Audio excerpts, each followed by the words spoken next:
Good morning दोस्तों, मैं रजित कुमार आप सभी का स्वागत करता हूँ ट्यूशंस पे। आज हम पढ़ेंगे 1 जनवरी से 7 जनवरी तक के वीकली करंट अफेयर्स जो आपके SSC, CH, banking, railway, state exams और यूपीएससी के लिए बहुत ही महत्वपूर्ण है। इसलिए आपने हमारे चैनल को सब्सक्राइब करा है तो चैनल सब्सक्राइब करें, साथ ही बेल आइकन जरूर दबाएं जिससे कि आपको हमारी वीडियोस की नोटिफिकेशन मिलती रहे। और हमारे टेलीग्राम चैनल को भी ज्वाइन करें, यहाँ आपको सही वीडियोस की नोटिफिकेशंस और पीडीएफ मिल जाएगी। आपको पीडीएफ हिंदी और इंग्लिश दोनों लैंग्वेज में मिल जाएगी, वो भी फ्री ऑफ कॉस्ट। ठीक है, चलिए शुरू करते हैं आज के पहले क्वेश्चन से। आज का पहला क्वेश्चन ये रहा, तमु लौसर उत्सव किस राज्य में मनाया जाता है? तो इसमें सही आंसर आपका है ऑप्शन डी, सिक्किम। जी हाँ, सिक्किम राज्य में मनाया जाता है तमु लौसर महोत्सव। आपको जानकारी दें इसके बारे में, ये सही रहा, आपका फोटो देखते हैं, आपको जानकारी दें इसके बारे में। तो सिक्किम में जो नेपाली गुरुंग समुदाय के लोग रहते हैं वो 30 दिसंबर को क्या मनाते हैं? अपना अपना नया साल मनाते हैं। वो भी हर्ष और उल्लास के साथ। इसे जो कि इसे अगर देखा जाए तो विक्रम संवत के अनुसार देखा जाए, जो पूस का महीना होता है हिंदी कैलेंडर के हिसाब से, उसका जो 15वां दिन होता है और अंग्रेजी कैलेंडर का 30 तारीख जो होती है, उसी दिन क्या होता है, आपका जो नेपाली गुरुंग समुदाय होता है उनका नया साल होता है। तो ये 30 तारीख को अपने नए साल के तौर पर मनाते हैं बड़े हर्ष और उल्लास के साथ। चलिए आगे बढ़ते हैं। विश्व शतरंज विल्टेज चैंपियनशिप में कोनेरू हम्पी ने कौन सा पदक जीता है? तो इसमें सही आंसर आपका है ऑप्शन सी, सिल्वर। जी हाँ, कोनेरू हम्पी जी ने जीता है सिल्वर पदक। अब देखिए सही आंसर ये आप देखते हैं, इनका फोटो है, ये है कोनेरू हम्पी जी। और इनके बारे में जानकारी दे दें तो आपको बता दें, ये फॉर्मर वर्ल्ड रैपिड चैंपियन के हम्पी, जो कोनेरू हम्पी जी कहते हैं, इन्होंने इंडिया का पहला सिल्वर मेडल जीतिया है। कहाँ पे? वर्ल्ड ब्रिट्स चेस चैंपियनशिप के अंदर। और ये कहाँ हो रहा है? ये हो रहा है अल्माटी, कजाकिस्तान के अंदर। ठीक है, अल्माटी क्या शहर का नाम है जो कि कहाँ कजाकिस्तान में है। ठीक है, और आपको बता दें जो हम्पी जी ने है, इन्होंने चाइना की जोइंगी तान को हरा के ये सिल्वर मेडल जीता है। ठीक है, 17वें और फाइनल राउंड के अंदर। वहीं आप बता दें, इन्होंने जो फाइनल मैच हुआ था, फाइनल मैच किसके साथ हुआ था? वो हुआ था कजाकिस्तान की प्यूसारा बालाबाइएवा। उनसे ये फाइनल मैच में हार गई, वो भी कितने? मात्र 0.5 पॉइंट से। जी हाँ, 0.5 पॉइंट से हार गई गोल्ड मेडल प्राप्त करने से। मत देखा जाए तो 1 पॉइंट से हारी है, क्योंकि हमें इससे ज़्यादा पॉइंट करने थे। पर जो हारने का जो गैप है वो बहुत कम, 0.5 ही है। जैसे बताएं तो कजाकिस्तानी जो प्लेयर थी उनके 12.5 पॉइंट थे, वहीं जो इंडियन प्लेयर थी उनके पॉइंट जो थे वो थे 12 पॉइंट। ठीक है, इसलिए वो इन्हें गोल्ड मेडल नहीं मिल पाया, और ये किससे? सिल्वर मेडल से खुश हुई। ठीक है, इन्हें गोल्ड मिल गया। वहीं आपको बता दें, जो हमारे इंडिया के विश्वनाथ आनंद हैं, इन्होंने भी ये मेडल जीता है। इसलिए पहला मेडल जो इस पूरे चैंपियनशिप में, जो कौन सा वर्ल्ड ब्रिट्स चेस चैंपियनशिप के अंदर भारत के लिए पहला मेडल किसने जीता था? वो जीता था विश्वनाथ आनंद जी ने। और दूसरा मेडल किसने जीत लिया? वो जीत लिया है के हम्पी जी ने। ठीक है, चलिए आगे बढ़ते हैं।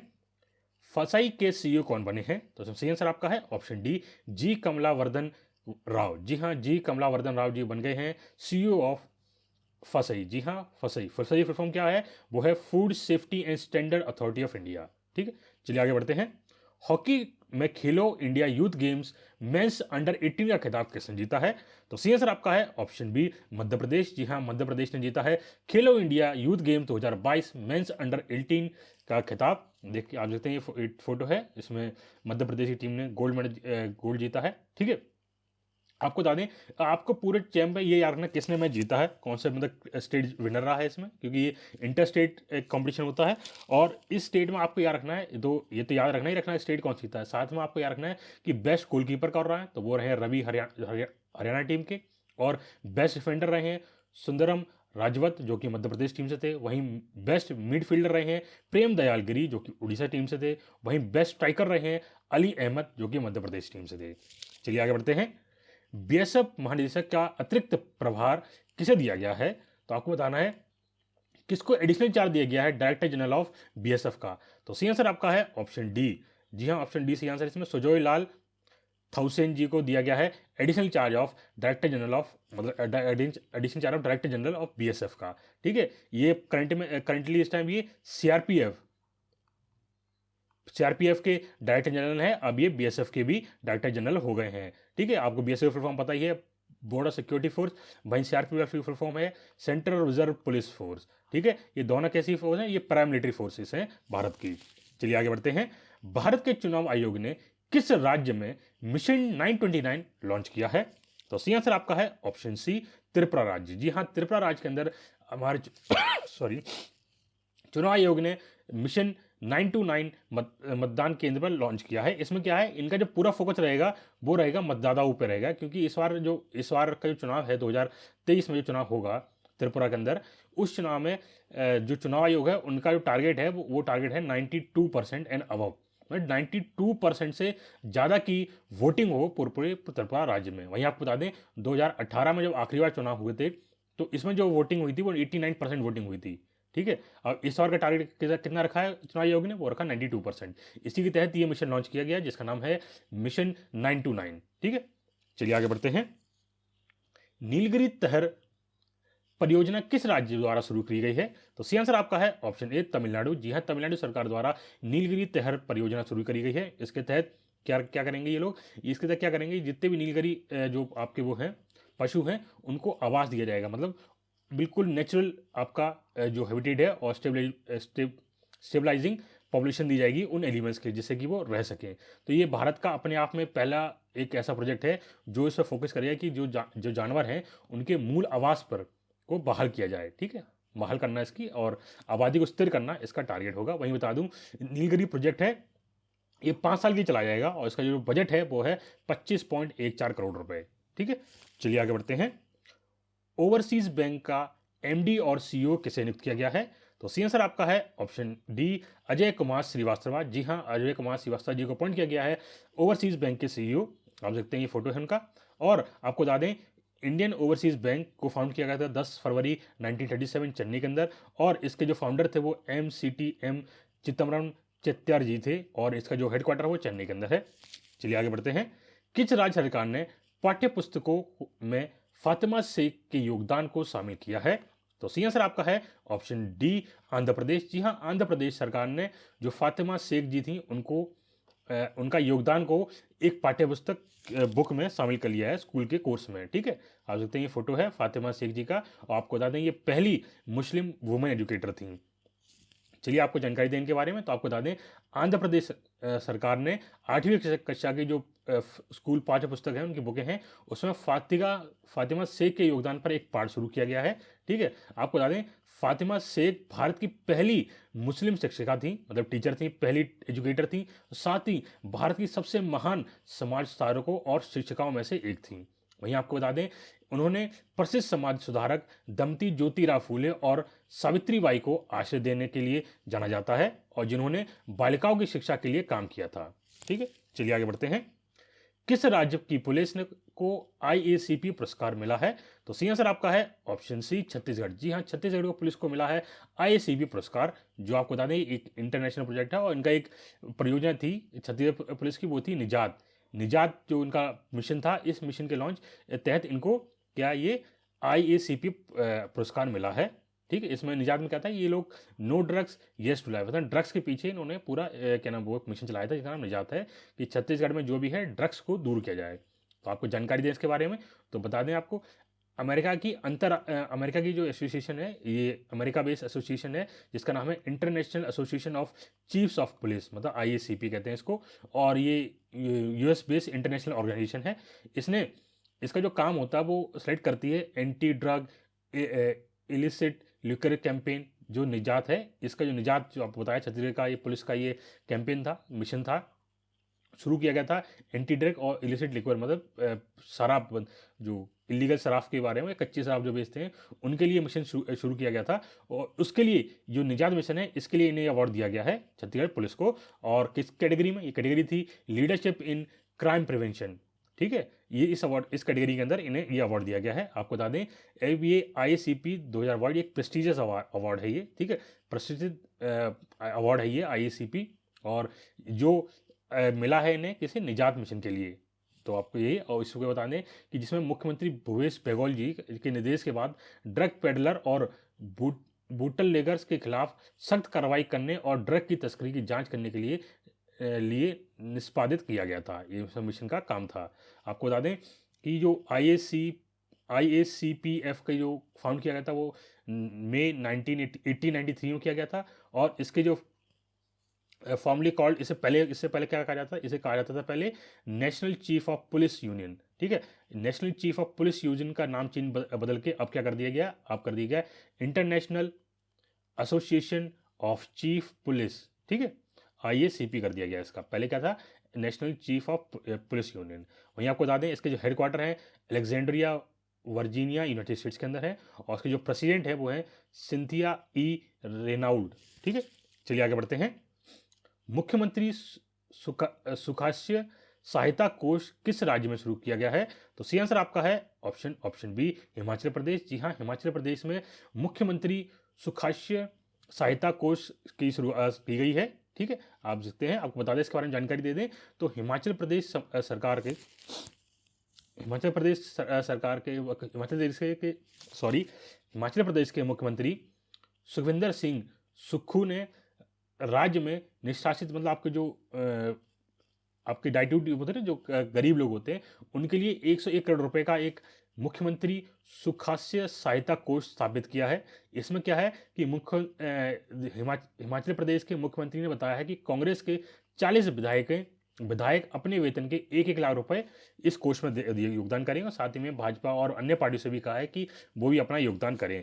इसके तहत क्या होगा, इसमें जो आपका पूरा ये कोष है, आपका एक तरह फंड है ये, है ना, ये फंड है पूरा। इसमें क्या रुपए लोग जमा करेंगे, सभी क्या नेता लोग, उनसे कहा कि जितने नेता हैं वो सभी लोग उसमें रुपए जमा करें, ठीक है, रुपए जमा करेंगे। और इन रुपयों को क्या किया जाएगा, इन रुपयों को इकट्ठा करके जो गरीब बच्चे हैं, या पर कहते हैं जो कमज़ोर हैं, जो पढ़ नहीं पाते, जो उनकी इतनी फाइनेंशियल कंडीशन अच्छी नहीं होती है कि वो पढ़ाई कर सके आगे, उनके ऊपर ये खर्च किया जाएगा, कंप्लीटली खर्च किया जाएगा उनके ऊपर, मतलब उनके हायर एजुकेशन के लिए ये एक पैसा खर्च किया जाएगा। जैसे इंजीनियरिंग करने के लिए, मेडिकल सेक्टर में जाना चाहते हैं, या मैनेजमेंट करना चाहते हैं, या IIT करना चाहते हैं, IAMS NIT करना चाहते हैं, इसके लिए उन पर खर्च किया जाएगा। मतलब कोई बच्चा अगर IIT करना चाह रहा है और उसके पास पैसा रुपए नहीं है, फाइनेंशियल कंडीशन सही नहीं है उसकी, तो वो सरकार क्या है उसका पूरा खर्चा उठाएगी इस फंड के तहत, ठीक है।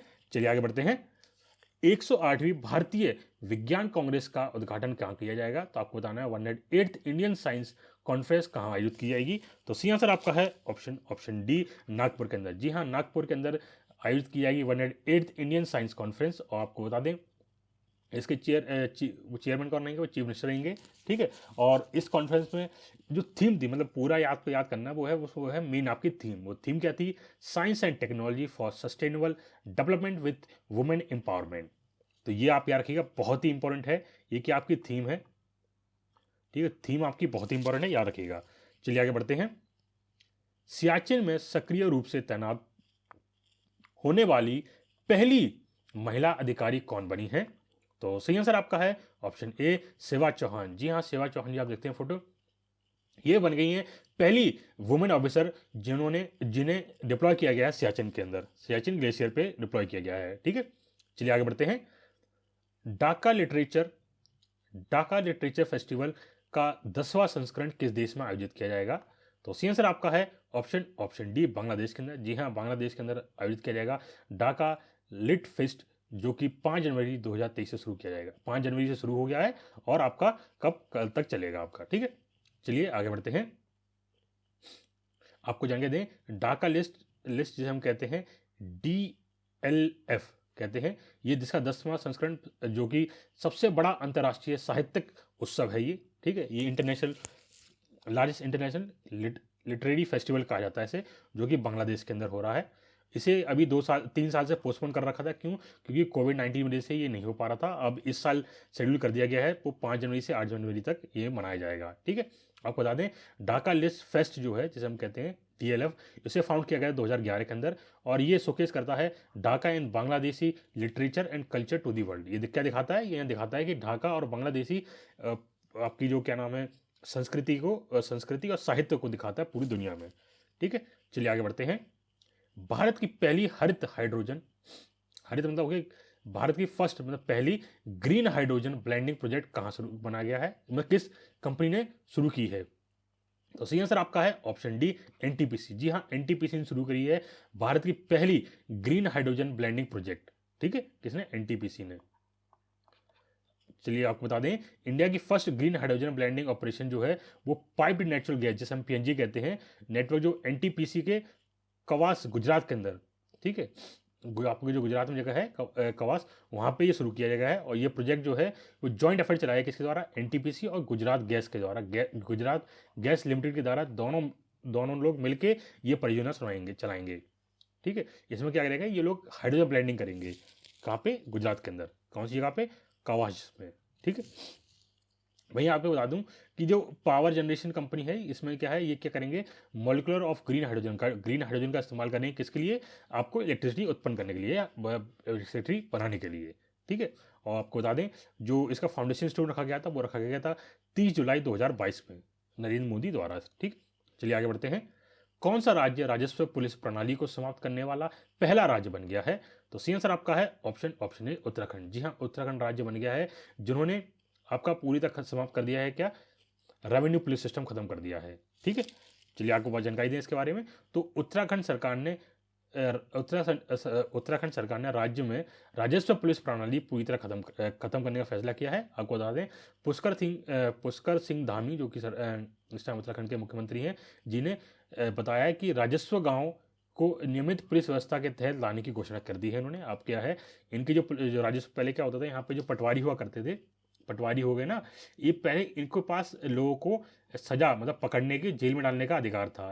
जो पटवारी वहाँ उत्तराखंड में जो पटवारी हुआ करते थे, अपने यहाँ लेखपाल हुआ करते हैं ना, ऐसे ही लेखपालों क्या है, उत्तराखंड में लेखपाल के पास पावर होती है कि अगर कुछ लोग कोई गलत काम कर रहे हैं तो उनको जेल में डाल सकते हैं।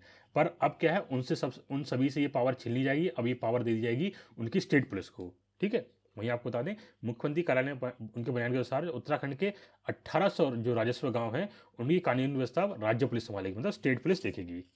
ठीक है, चलिए आगे बढ़ते हैं। मुख्यमंत्री आवासीय भूमि अधिकार योजना किस राज्य में शुरू की गई है, तो सी आंसर आपका है ऑप्शन डी मध्य प्रदेश। जी हाँ, मध्य प्रदेश सरकार ने शुरू करी है मुख्यमंत्री आवासीय भूमि अधिकार योजना।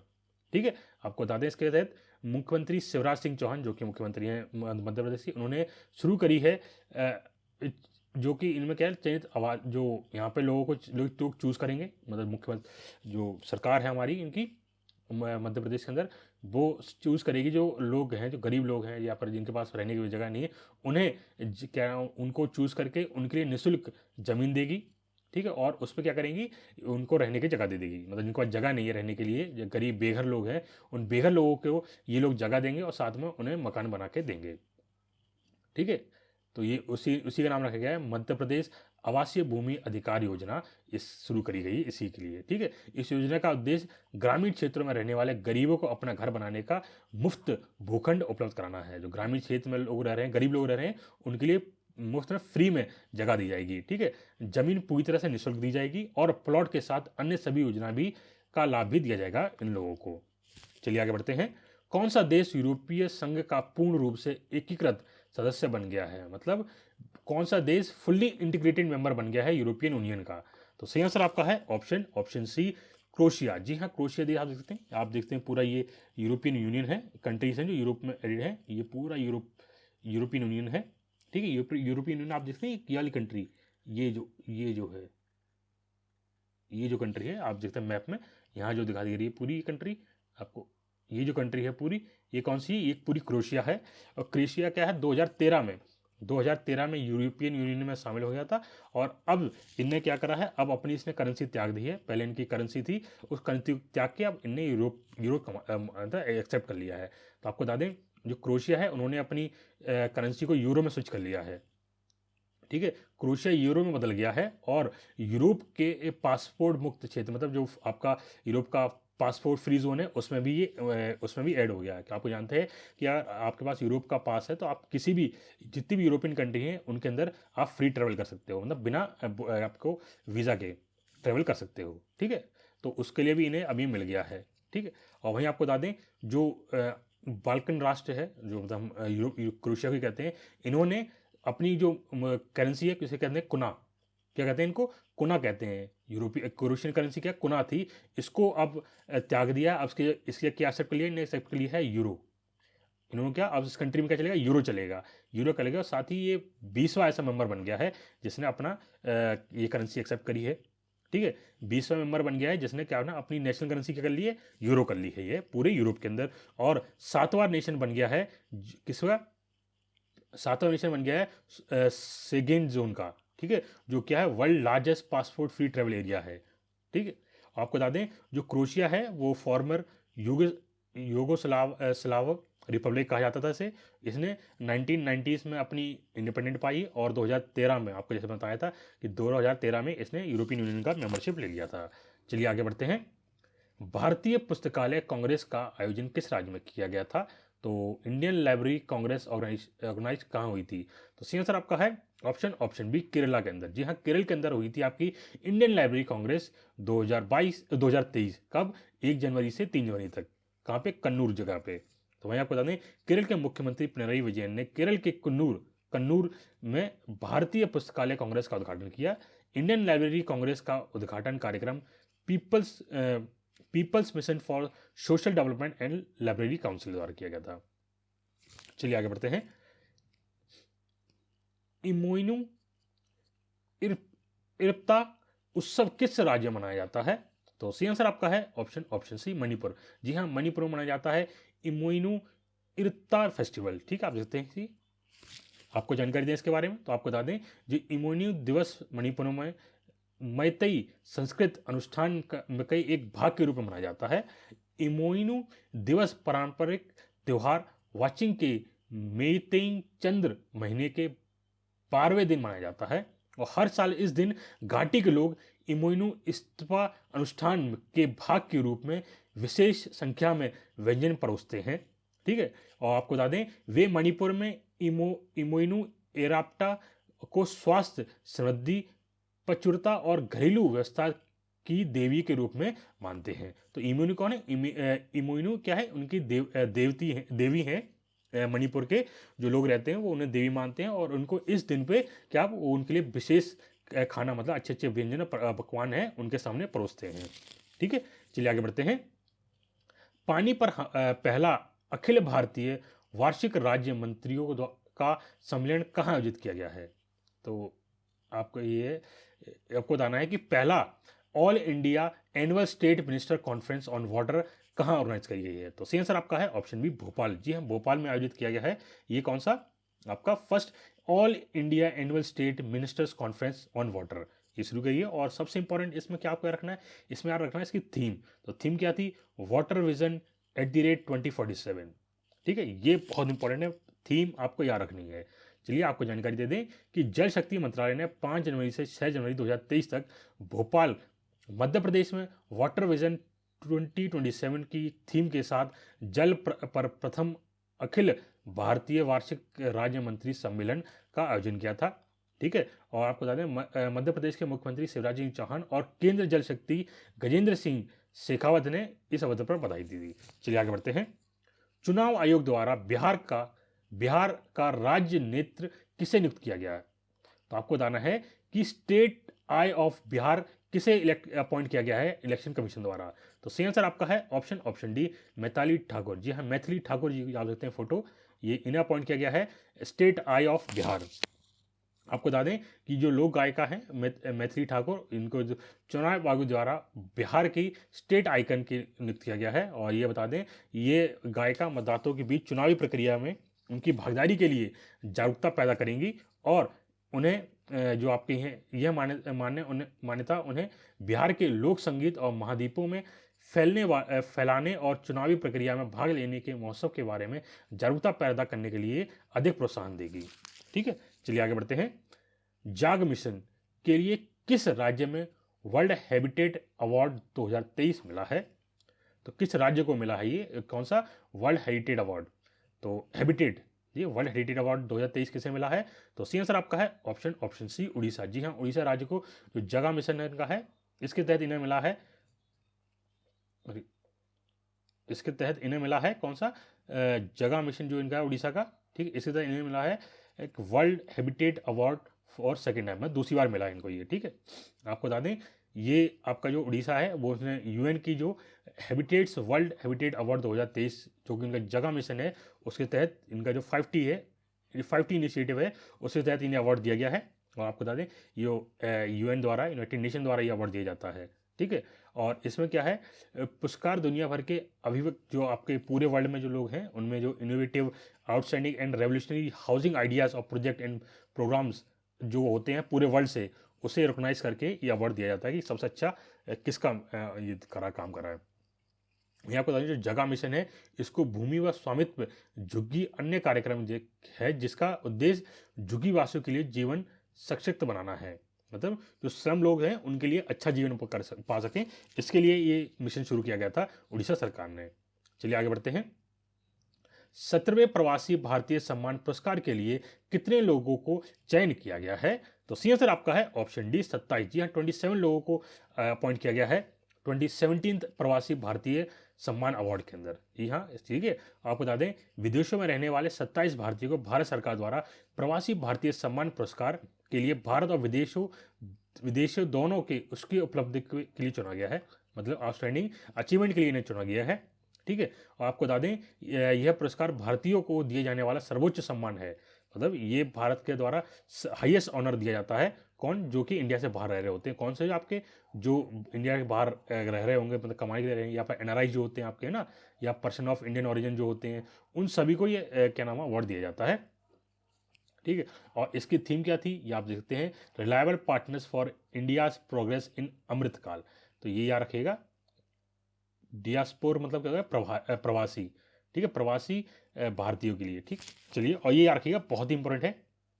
ठीक है, ये जो थीम है, ये इसकी थीम है, ये क्या है, ये थीम है,